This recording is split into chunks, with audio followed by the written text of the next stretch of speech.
ఈరోజు భారతీయ జనతా పార్టీ ఏదైతే మన రాష్ట్ర వ్యాప్తంగా దేశవ్యాప్తంగా జరుగుతున్న స్పెషల్ ఇంటెన్సివ్ రివిజన్ SIR దానికి సంబంధించి ఒక సమావేశం ఇక్కడ పరకాల నియోజకవర్గ సమావేశం ఉంది. దాంట్లో ప్రభుత్వం యుద్ధ ప్రాతిపదికన కొన్ని చర్యలు చేపట్టాలి. ఎందుకనంటే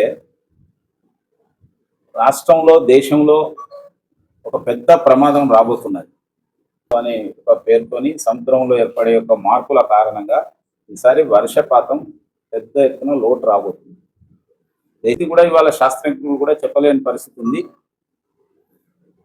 అయితే దీన్ని రైతులను ప్రజలను కాపాడడానికి ఆహార పదార్థాలు కానీ వ్యవసాయాన్ని కాపాడడానికి చాలా వేగవంతమైన చర్యలు చేపట్టవలసిన అవసరం ఉన్నదని కేంద్ర ప్రభుత్వం ఒక లెటర్ రాసింది. ఇప్పటికే రాష్ట్ర ప్రభుత్వాన్ని డిమాండ్ చేస్తున్న రాష్ట్ర ప్రభుత్వాన్ని యుద్ధ ప్రాతిపదికన మీరు ఒక ఆల్ పార్టీ మీటింగ్ పెట్టండి.